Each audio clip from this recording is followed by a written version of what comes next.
Chers auditeurs, Shalom Uvracha.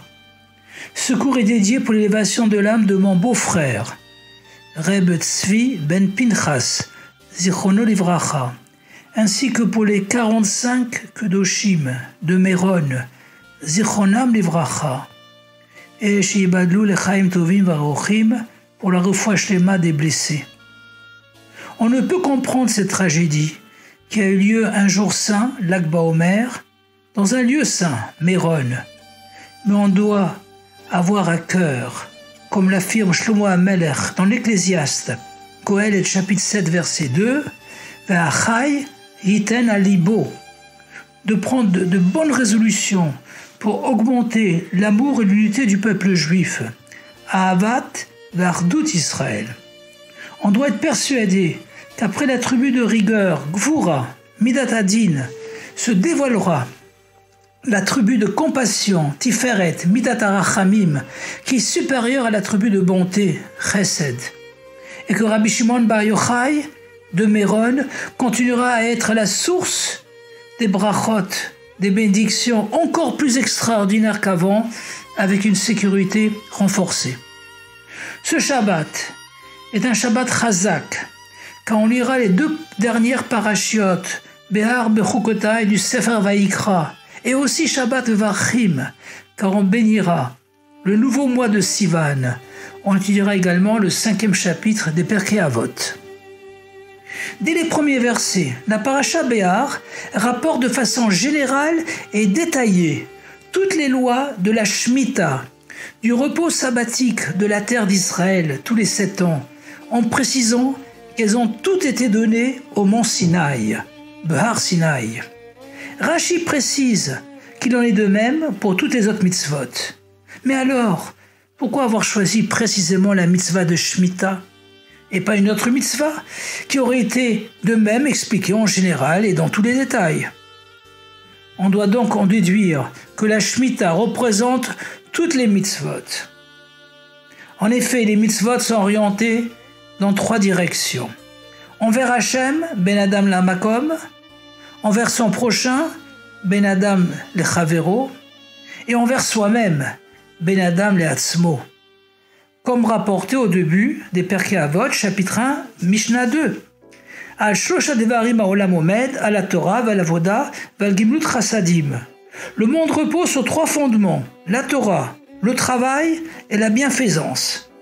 L'étude de la Torah est orientée vers Hachem, la bienfaisance envers son prochain, et l'avoda, en plus de son sens de service des sacrifices, avodat à korbanot, remplacé après la destruction du temple par les prières, dans son sens simple, avoda est le travail professionnel, avodat chol, comme le dit Job, Iyov chapitre 5 verset 7, l'homme est né pour le labeur, Adam l'Amal Yulad. Donc avoda est orienté vers soi. On retrouve ces 3 orientations dans la Shemitah. Veshavat haaretz Shabbat la Hashem, et se reposera la terre pour Hashem, l'Eshem Hashem. On prend conscience que Hashem dirige et est le maître de la terre. C'est donc Ben Adam la Makom. Ensuite, Sheshanim tizra sadecha, vasafta et vuata. 6 années tu ensemenceras ton champ et tu recueilleras son produit. C'est la voda, le travail de l'agriculteur, Ben Adam le Atzmo. Enfin, Vaïta Shabbat haaretz lachem, leochla, lecha, ulavdecha, ulamatecha, gomer. Et la terre, au repos, sera pour vous de la nourriture à toi et à ton serviteur et à ta servante, etc. Et à ce sujet, il est écrit dans Shemot, chapitre 23, verset 11, Va'achlou evionei amecha, et mangeront les pauvres de ton peuple. Les produits de la 7e année, Shvit, sont hefker, sont abandonnés à tous. C'est de la bienveillance envers son prochain, Ben Adam les Chavero. Et d'ailleurs, même pour les animaux, Velivemtecha velechaya asher be'artsecha tiye chol tevuata les chol. Et même ton bétail, ainsi que les bêtes sauvages de ta terre, pourront se nourrir de tout son produit. On comprend donc pourquoi la Shemitah a été choisie comme exemple par la Torah pour nous enseigner que comme elle, toutes les autres mitzvot proviennent du Sinaï. La paracha Bechukotai commence par le verset Im Bechukotai telechu, vet mitzvotai tishmeru, vasitem otam, venatati gishmeichem beitam, venatna haaretz yivula, vesasade yiten pirio. Si vous conduisez selon mes lois, et si vous vous gardez mes mitzvot, et vous les accomplissez, et je vous donnerai les pluies en leur saison, et la terre donnera son produit, et l'arbre de champ son fruit. En s'inspirant du Likutei Sichot, volume 37, page 79, on va approfondir la notion de récompense matérielle obtenue lorsqu'on accomplit les mitzvot développées dans la paracha Bechukotai.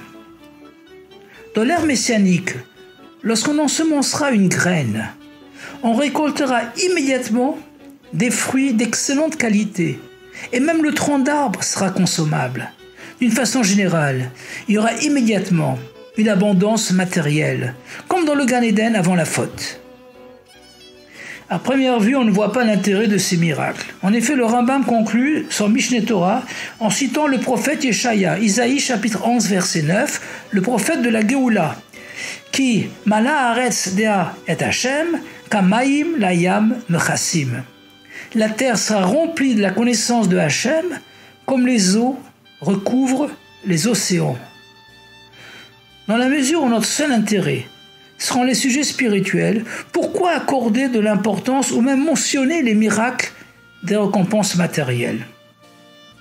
On peut de même poser la même question sur le premier verset de Bechukotai, et Geshem, la pluie, est la racine du mot Gashmiut, c'est-à-dire le matériel. Or, on nous apprend dans le Perkei Avot, chapitre 1, Mishnah 3. Hevo kavadim ameshamshin et harav shelo almenat lekabel pras. Soyez comme des serviteurs qui servent leur maître, c'est-à-dire Hachem, pas pour recevoir une récompense. Une première réponse à cette apparente contradiction est que la récompense matérielle, si on accomplit les mitzvot, n'est pas un but en soi, mais au contraire, seulement un moyen pour pouvoir se consacrer sans souci matériel au sujet spirituel. Mais d'autres commentateurs affirment que le pshat, le sens premier de ces versets, est bien la récompense matérielle, conséquence de nos mitzvot. Pourtant, dans notre exil, et en particulier le dernier, qui dure plus de 19 siècles, de nombreux juifs pratiquant la Torah et les mitzvot n'ont pas eu de récompense matérielle, et en tout cas, elles n'ont pas été immédiates. Comme réponse, certains commentateurs disent que la Torah s'adresse à la majorité des juifs, qui n'accomplissent pas les mitzvot sans intérêt, uniquement pour servir Hachem. Cette majorité a besoin d'être inspirée, motivée à accomplir les mitzvot en leur promettant des récompenses matérielles. De même au sujet du Mashiach, en annonçant que sa venue sera accompagnée d'une immense prospérité économique, d'une bonne santé, etc., la majorité des Juifs accompliront les mitzvot pour hâter sa venue. Mais le rabbi n'est pas du tout satisfait de cette réponse. Et pour deux raisons. Premièrement, même si la Torah s'adresse, c'est vrai, à la majorité des Juifs, elle ne veut pas exclure une minorité. La deuxième objection est que le verset, le passouk même, où on apprend que l'accomplissement des mitzvot entraîne une récompense matérielle, est Im bechukotai telechu. Et Rashi, en citant le Sifra, explique qu'il s'agit de juifs qui sont amanim batorah, qui œuvrent de façon assidue dans l'étude de la Torah, et ils consacrent leur vie, et pas uniquement des juifs pratiquants Shomrei Torah ou mitzvot. En effet, Rashi utilise l'expression amalim et pas oskim, qui signifie s'occuper, car bechukotai, qui signifie mes lois, vient du mot chakak, gravé. Donc il s'agit d'une étude de la Torah qui est gravée en nous. Et pour ces juifs, la récompense matérielle n'a aucune importance. La réponse à toutes ces questions peut être résumée ainsi. Quand et où se dévoile Hachem, il n'y a pas de séparation, de dichotomie entre le spirituel et le matériel. C'était le cas dans le Gan Eden. Il en sera de même et encore plus dans l'ère messianique. Dieu est un et parfait. Et lorsqu'il se dévoile, le spirituel, qui est bon et kadosh, se dévoile et il s'accompagne de façon naturelle et immédiate de biens matériels.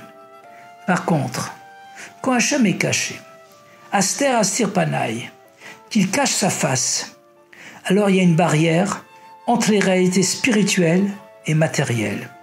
C'est l'exil, c'est la galoute. Le premier exil étant celui d'Adam et Chava, chassés du Gan Eden, après la faute du Esadat Tovera, de l'arbre de la connaissance du bien et du mal. Il y a eu ensuite d'autres chutes spirituelles, la faute du veau d'or, la destruction du Beit Hamikdash, et les 20 siècles d'exil qui ont suivi. Et non seulement des conflits entre les nations, mais aussi au sein de nous-mêmes, du peuple juif, avec nos divisions et nos fragmentations.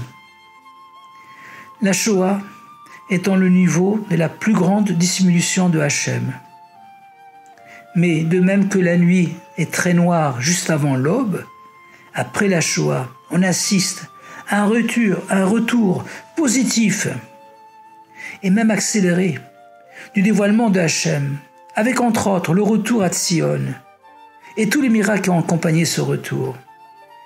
C'est pourquoi aujourd'hui, on constate que lorsqu'on vérifie les téphilines ou les mezuzot, que l'on améliore la cacheroute de Achila Veshtia, la cacheroute de la nourriture, que l'on respecte les lois de Tarat Mishpacha, les lois de pureté familiale, qu'on observe le Shabbat, alors cette amélioration de la vie spirituelle entraîne une amélioration de notre vie matérielle. De façon générale, la Teshuvah amène non seulement la guérison spirituelle, mais aussi la guérison et la délivrance matérielle. Les enfants, dans leur profonde innocence, ressentent ceci. Lorsqu'une chose est bonne, ils sont impatients de la voir, immédiatement. Car en fait, ils vivent dans le Gan Eden. On doit, comme eux, être impatient de voir le dévoilement complet de Hachem, et donc crier Ad Matai, jusqu'à quand? Mais sincèrement, on doit ressentir qu'au Har Sinaï, au mont Sinaï, a été célébré les fiançailles, les Hiroussines de Hachem et du peuple juif, et faire tout ce que l'on peut pour que la Torah et les mitzvot soient gravés en nous, Bechukotai, et déclencher l'ère messianique. Les Nisuin, le mariage de Hachem avec les Béné Israël. Et comme on conclut le 3e Sefer, donc la majorité des 5 livres de la Torah, que la galoute se termine et que l'on se retrouve tous dans le 3e Beit Hamikdash avec le dévoilement du Rabbi Melech HaMashiach Miad Mamash, Yechi Adonenu Moreinu v'Rabbeinu Melech HaMashiach Leolam Vaed, Shabbat Shalom, Agut Shabbos, Chazak Chazak Venit Chazek.